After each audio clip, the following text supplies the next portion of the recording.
जय हिंद दोस्तों, कैसे हैं आप सभी। आशा है कि आप सभी काफी अच्छे होंगे, स्वस्थ होंगे और अच्छे से अपने बोर्ड की तैयारी कर रहे होंगे। तो दोस्तों, आज के वीडियो में हम लोग क्लास 10 सोशल साइंस का VVI लॉन्ग क्वेश्चन करने जा रहे हैं, जो आपका 19 फेब को जो सोशल साइंस का एग्जाम होने वाला है बोर्ड का, उसमें देखने को जरूर मिलेगा। टोटल हम लोग 8 क्वेश्चन लॉन्ग क्वेश्चन कर चुके हैं। नहीं देखे हैं तो पिछला वीडियो जाके जरूर देख लीजिएगा, लिंक आपको नीचे डिस्क्रिप्शन में मिल जाएगा। आज हम लोग 4 क्वेश्चन और करेंगे। क्वेश्चन करने में आपको मजा भी आएगा, क्लास का क्लास में ही याद हो जाएगा, जैसे कि आपने पहले कमेंट भी किया था कि क्लास का क्लास में याद हो ही गया है। तो 8 क्वेश्चन आपको आशा है कि पिछला वीडियो देख के आए होंगे और आठों का आठों क्वेश्चन आपको याद होगा, ठीक है। तो इसका पीडीएफ आपको हमेशा की तरह हमारे टेलीग्राम चैनल अनुराग मैथ्स इंस्टीट्यूट पर मिल जाता है, वहां से आप लोग पीडीएफ डाउनलोड कर लेते होंगे और रिवाइज भी करते होंगे और क्यूज भी आप लोग जरूर लगाते होंगे, ठीक है। तो चलिए, आज का आपका पहला क्वेश्चन है, ग्रामीण तथा नगरीय जीवन के बीच भिन्नताओं को स्पष्ट करें। ग्रामीण जीवन और नगरीय जीवन के बीच में अंतर बताना है, क्या क्या अंतर है दोनों में, ठीक है। तो लिखने का तरीका आपको अंतर वाला हम बता चुके हैं कि लिखना क्या है। सबसे पहले ग्रामीण तथा नगरीय जीवन के बीच निम्नलिखित अंतर है, जो भी बोलेगा निम्नलिखित करके लिख देना है। दो गो कॉलम बनाना है, एक तरफ लिखेंगे ग्रामीण जीवन, एक तरफ लिखेंगे नगरीय जीवन। नगरीय मतलब शहर का जीवन के बारे में लिखना है और एक तरफ गांव का जीवन के बारे में लिखना है। तो देखिए, गांव गांव में संयुक्त परिवार होता है, मतलब दादा दादी पोता पोती सब एक साथ रहते हैं, संयुक्त परिवार होता है। लेकिन नगर में एक आदमी अकेला व्यवसाय करने के लिए जाता है बेचारा, अपनी वाइफ को और अपना बच्चा को ज्यादा से ज्यादा रखता है। दादा दादी अंकल इस सबको कहाँ से रखने का, कहाँ से रख पाएंगे। तो नगर में व्यक्तिगत परिवार होता है और गांव में संयुक्त परिवार होता है। ग्रामीण लोगों की जीविका कृषि पर आधारित होती है। गांव में ज्यादातर लोग कृषि काम करते हैं, मतलब खेती करते हैं। वहीं शहरी लोग की जीविका रोजगार पर आधारित होती है। वहीं शहर का जो लोग होता है उसका जीवन कैसे चलता है, तो वो जो काम करते हैं रोजगार करता है उसके द्वारा चलता है। गांव में रोजगार मिलने की संभावना बहुत कम है। अब बताइए, गांव में रोजगार मिलेगा? रोजगार मिलता तो लोग खेती ही करता, नहीं करता। तो गांव में रोजगार मिलने का, काम मिलने का संभावना बहुत कम है, जबकि शहर में रोजगार मिलने का संभावना काफी ज्यादा है। ग्रामीण जीवन प्रदूषण मुक्त होता है, गांव में प्रदूषण कम होता है, काहे कि वहाँ पेड़ ज्यादा होता है, ठीक है। और शहरी जीवन जो है प्रदूषण से भरा हुआ होता है, वहाँ आबादी भी ज्यादा होता है, जो कचरा उचरा होता है सबको एक जगह तय फेंक दिया जाता है, ठीक है। शहरी जीवन में प्रदूषण ज्यादा होता है, ज्यादा मात्रा में कार चलेगा, गाड़ी चलेगा तो उससे धुआं निकलेगा, वो प्रदूषण फैलाएगा। तो शहर में ये सब चीजें होती है, जबकि गांव का जीवन जो है शुद्ध जीवन होता है, सादा जीवन होता है, ठीक है। तो ये सब अंतर हम लोग लिखने वाले थे।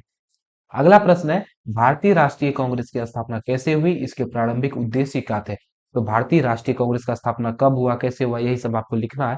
तो देखिए, भारतीय राष्ट्रीय कांग्रेस की स्थापना एओयूम की महत्वपूर्ण भूमिका थी। एओयूम एक ऐसी संस्था बनाना चाहते थे जिसके माध्यम से शिक्षित भारतीय अपनी मांगों को पूरा करने के लिए क्रांतिकारी नहीं बल्कि शांतिपूर्ण संवैधानिक मार्ग अपनाए। एओयूम चाहता था, भैया बता दे, पहले पहले ही आपको बता दे कि एओयूम जिसके बारे में हम बात कर रहे हैं, वो जो है ना, ये एओयूम, ये है आपका अंग्रेज था। कौन था? अंग्रेज था, हिंदुस्तानी नेता, ठीक है। तो ये जो है, ये अंग्रेज के बारे में सोचेगा, अंग्रेज के हित में सोचेगा। तो ये क्या सोच रहा था कि लोग जो धरना दे देता है, मारपीट पे उतारू हो जाता है अपना मांग के लिए, तो ऐसा कुछ करते हैं कि मारपीट नहीं करके आराम से शांति से बात करें हमसे। तो इसके लिए क्या किया, एगो संस्था बनाना चाह रहा था, लिखा है ना, एक ऐसी संस्था बनाना चाहते थे जिसके माध्यम से शिक्षित भारतीय, जो पढ़े लिखे भारतीय है, अपना मांग को पूरा करने के लिए क्रांतिकारी नहीं, मतलब मारपीट का तरीका नहीं अपना करके शांतिपूर्ण और संवैधानिक मार्ग अपनाए। वह इसे सरकार के लिए सुरक्षा कवच बनाना चाहते थे। वो चाहता था कि कैसों के लिए करके सरकार बच जाए, इसे सरकार के लिए एक तरह सुरक्षा कवच बनाना चाह रहा था कि शांति से बात करे, मारपीट नहीं करे।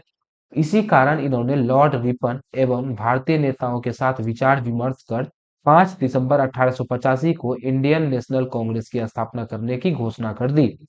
5 दिसंबर 1885 को इंडियन नेशनल कांग्रेस का स्थापना करने का घोषणा कर दिया। कौन किया घोषणा? तो यही किया, एओयू। किससे किसके किसके साथ विचार विमर्श किया था? तो लॉर्ड रिपन और भारतीय नेता के साथ में बातचीत किया और 5 दिसंबर 1885 को बोला कि अब हम जो है भारतीय राष्ट्रीय कांग्रेस का घोषणा कर रहे हैं, घोषणा कर दिया। इसके बाद 28 दिसंबर 1885 को बंबई के गोकुल दास तेजपाल संस्कृत कॉलेज में इसकी स्थापना हुई। तो स्थापना कहाँ हुआ? तो गोकुल दास तेजपाल संस्कृत कॉलेज में हुआ। कब हुआ? 1885 में हुआ। डेट 28 दिसंबर। ठीक है, किसने किया? तो एओयूम ने किया। समझ गए? भारतीय राष्ट्रीय कांग्रेस का स्थापना किन परिस्थिति में हुआ तो परिस्थिति आपको समझ में आया होगा कि जो है एओयूम करना चाहता था, काहे करना चाहता था, काहे कि उसमें क्रांतिकारी लोग जो है अपना मांग मनवाने के लिए क्रांतिकारी रास्ता अपनाता था, जिससे सरकार को खतरा होता था। तो उसका सोचा कि एगो ऐसा संस्था बनाते हैं जिसके माध्यम से बात पहुंचाएगा, शांतिपूर्ण तरीका से पहुंचाएगा। भारतीय राष्ट्रीय कांग्रेस का स्थापना किया। वो कहाँ में किया? तो गोकुलदास तेजपाल कॉलेज में किया। कब किया? तो 1885 में किया। अब इसका उद्देश्य भी बताना था, तो उद्देश्य में राष्ट्र से जुड़े संगठनों के बीच एकता स्थापित करना। शुरू शुरू में यही उद्देश्य था कि राष्ट्र से जितना संगठन जुड़ा हुआ है सबको एक करना, सब में एकता स्थापित करना, जाति जातिगत भेद को मिटाना और संवैधानिक सुधारों के लिए पत्र लेखन करना। मतलब संविधान में सुधार करना या जो भी चीज लिखा गया है, जो भी चीज गलत है उसमें सुधार करने के लिए वो पत्र लिख करके देता था, उस पर काम किया जाता था। ये सब इसका उद्देश्य था, इत्यादि लिख देंगे। चलिए, अगला प्रश्न है, इटली तथा जर्मनी के एकीकरण में मेजनी, काउंट काबुल और गैरीबाल्डी का क्या योगदान था? मोस्ट इंपोर्टेंट क्वेश्चन, जितना स्टार लगा लीजिए उतना कम है। बहुत ज्यादा इंपोर्टेंट क्वेश्चन है, बहुत बार पूछ चुका है। तो इटली जर्मनी के एकीकरण में मेजनी और काउंट काबुल और गैरीबाल्डी तीनों का भूमिका लिखना है। तो पहले लिखते हैं हम लोग मेजनी का योगदान। मेजनी मुख्यतः एक साहित्यकार था। उसका संबंध कार्बोनरी नामक संगठन से था। मेजनी ने इटली का एकीकरण करने के लिए यंग इटली नाम की एक संस्था की स्थापना की। इसका उद्देश्य इटली में एकता और स्वतंत्रता स्थापित करना था। इटली के एकीकरण के लिए मेजनी क्या किया? तो मेजनी जो है इटली के एकीकरण के यंग इटली नाम का एक वो संस्था चलाया। और यंग इटली संस्था जो था उसका उद्देश्य क्या था? तो एकता और स्वतंत्रता स्थापित करना। देखिए, आपका 4 नंबर में ना था वो, 4 नंबर में अगर आप लोग एक पेज लिख दिए, 1.5 पेज लिख दिए तो बहुत है, ठीक है। इतना को लिखेंगे। उसका गैरीबाल्डी का क्या योगदान था? तो गैरीबाल्डी पेशे से एक नाविक था। नाविक मतलब नाव चलाने वाला। गैरीबाल्डी मेजनी के विचारों का समर्थन था, लेकिन बाद में काउंट काबूल के प्रभाव में आ गया। शुरू शुरू में जो है गैरीबाल्डी मेजनी के विचार से प्रभावित था, मेजनी के विचार को मानता था, सोचता था कि मेजनी अच्छा बात बोल रहा है, उसी के बात को चलेंगे, उसी की बात पे चलेंगे। लेकिन आगे जाकर ये जो है काउंट काबूल का बात प्रभाव में आ गया। गैरीबाल्डी ने अपनी सैन्य शक्ति होना चाहिए यहाँ पे, सैन्य शक्ति के बल पर इटली को दो प्रांत सिसिली और नेपल्स पर आक्रमण कर वहां राजतंत्र को समाप्त कर गणतंत्र का स्थापना किया। देखिए, इटली का दो प्रांत सिसिली और नेपल्स, क्या नाम है प्रांत का? सिसिली, देखिए यहाँ लिखा हुआ है सिसिली और नेपल्स, ये दो प्रांत, प्रांत मतलब होता है राज्य। ये दोनों राज्य पे आक्रमण किया। वहां पहले राजतंत्र था, तो राजा को मार पीट करके भगाया और वहां गणतंत्र का स्थापना किया, मतलब जनता का शासन का स्थापना किया। कौन? गैरीबाल्डी। फिर से एक बार, मेजनी क्या था? साहित्यकार था। कार्बोनरी नाम का संगठन था उसका। इटली का एकीकरण करने के लिए यंग इटली नाम का संस्था चलाया। इटली ये जो संस्था था इसका उद्देश्य एकता और स्वतंत्रता स्थापित करना था। गैरीबाल्डी, गैरीबाल्डी एवं नाविक था। पहले शुरू में वो मेजनी का विचार का समर्थक था, फिर बाद में काउंट काबूल के प्रभाव में आ गया। वो जो है सैन्य शक्ति के बल पर इटली का दो प्रांत था सिसिली और नेपल्स, इन दोनों पे आक्रमण किया और हमला करके वहां का राजा को मारा और वो राजतंत्र खत्म करके वहां गणतंत्र का स्थापना किया। ठीक है, इतना को हम लोग अभी पढ़ चुके हैं। अब हम लोग देखते हैं काउंट काबूल का योगदान। ठीक है, काउंट काबूल एक सफल राजनीतिज्ञ था, मतलब शातिर दिमाग का था। वह इटली तथा जर्मनी के एकीकरण में सबसे बड़ा बाधक ऑस्ट्रिया को मानता था। काउंट काबूल जो है इटली और जर्मनी का एकीकरण का सबसे बड़ा बाधक ऑस्ट्रिया को मानता था। काहे? काहे कि ऑस्ट्रिया का थोड़ा थोड़ा कब्जा था इटली और जर्मनी दोनों पर। ऑस्ट्रिया को परास्त करने के लिए उसने फ्रांस से दोस्ती कर ली। ऑस्ट्रिया का दुश्मन था फ्रांस, ठीक है, तो उसको हराने के लिए वो फ्रांस से दोस्ती कर लिया। काबूल ने 1853-54 के क्रीमिया युद्ध में फ्रांस की ओर से युद्ध करने का घोषणा किया, जबकि फ्रांस ने कोई मदद मांगी भी नहीं थी। फ्रांस कोई मदद नहीं मांगा था, फिर भी जो है काबूल क्या किया कि जो है फ्रांस की तरफ से लड़ने चला गया क्रीमिया के युद्ध में, और दोनों मिल करके ऑस्ट्रिया को हरा दिया, ऑस्ट्रिया को परास्त कर दिया, जिससे पूरा का पूरा लाभ किसको मिला? काउंट काबूल को मिला। काउंट काबूल एकीकरण कर लिया। अब एकीकरण में कोई बाधा नहीं थी। तो आशा है ये क्वेश्चन आपको समझ में आया होगा। काउंट काबूल, देखिए मेजनी क्या था? तो मेजनी इटली का एकीकरण करने के लिए यंग इटली नाम का संस्था चलाया था। मेजनी था क्या? तो मेजनी एगो साहित्यकार था, ठीक है। और कार्बोनरी नामक संगठन चलाया था। यंग इटली का स्थापना किया। यंग इटली का उद्देश्य एकता स्थापित करना था। उसके बाद आ जाते हैं गैरीबाल्डी में। गैरीबाल्डी है ना, हाँ, गैरीबाल्डी। गैरीबाल्डी क्या था? तो पेशे से नाविक था। वो जो है वो क्या किया?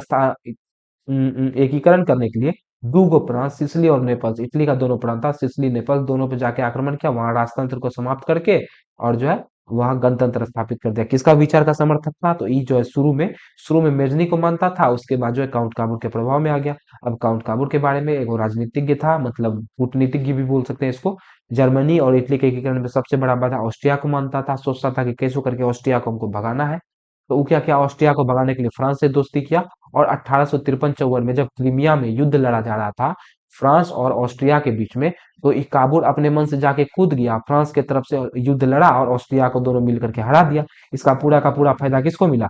काउंट काबुल को मिला, और एकीकरण का वादा समाप्त हो गया। ठीक है, 3 क्वेश्चन हो गया। चलिए, लास्ट क्वेश्चन है, नगर निगम के प्रमुख कार्यों को लिखे। नगर निगम का मेन काम क्या क्या, वही लिखना है। मेन क्या बाबू, कोनो काम लिख दीजिए, 10 गो काम लिखे हैं हम, आपको जो पसंद आएगा। 4 नंबर का क्वेश्चन आता है, 8 काम लिख दीजिएगा। ठीक है, तो नगर निगम के प्रमुख कार्य निम्नलिखित है। पहला काम है नालियों का निर्माण करना, नाली निर्माण वही करेगा। बाजार का निर्माण करना और बाजार को सुरक्षा देना, ये भी वही करेगा। सड़क निर्माण करना, पुल निर्माण करना, नगर में बस चलवाना, अग्निशामक यंत्र की व्यवस्था करना, उसके बाद दुग्धशाला की स्थापना करना, जन्म एवं मृत्यु का रजिस्ट्रेशन करना, पागल कुत्ते या अन्य कोई जानवर का पागल हो गया उसका इलाज करवाना, अस्पताल की स्थापना करना, ये सब काम कौन करेगा? नगर निगम कार्य करेगा। ठीक है, तो एक बार फिर से आप लोग पढ़ लेंगे, नाली का निर्माण, बाजार का निर्माण, सुरक्षा, सड़क निर्माण, पुल निर्माण, नगर में बस चलवाना, दुग्धशाला का स्थापना करना, जन्म मृत्यु का प्रमाण पत्र बनाना, रजिस्ट्रेशन करवाना, कोई जानवर पकड़ा गया उसको हटाना यहाँ से, फिर कोनो घर में आग लग गया है तो उसके लिए अग्निशामक यंत्र को बुलाना, अग्निशामक यंत्र का व्यवस्था करना, अस्पताल का निर्माण करना, अस्पताल का स्थापना करना, ये सब काम नगर निगम का है। 10 में से कोनो आप लोग 8 को लिख के आ जाइएगा। ठीक है, आराम से आपको 4 में 4 मिल जाएगा। लिखने का तरीका लेकिन आपका फॉर्मेट यही होना चाहिए, निम्नलिखित लिखेंगे, उसके बाद नंबर देते हुए लिखते चले जाएंगे। तो टोटल हम लोग 4 क्वेश्चन कर लिए, और 4 क्वेश्चन चारों का चारों इजी ही था। एक बार हम बता दिए, हो सके तो दोबारा वीडियो देखिएगा, और यदि नहीं देखना चाहते तो पीडीएफ आपको मिल जाएगा, पीडीएफ जरूर पढ़ लीजिएगा, आपको याद हो जाएगा। ठीक है, और आगे और भी हम क्वेश्चन लेकर के आएंगे, उसके लिए आप हमारे चैनल को सब्सक्राइब कर लीजिएगा। वीडियो पसंद आया तो वीडियो को लाइक भी कर दीजिएगा और शेयर भी कर दीजिएगा। तो मिलेंगे आपसे अगले वीडियो में, तब तक हंसते रहिए, मुस्कुराते रहिए। जय हिंद, जय भारत।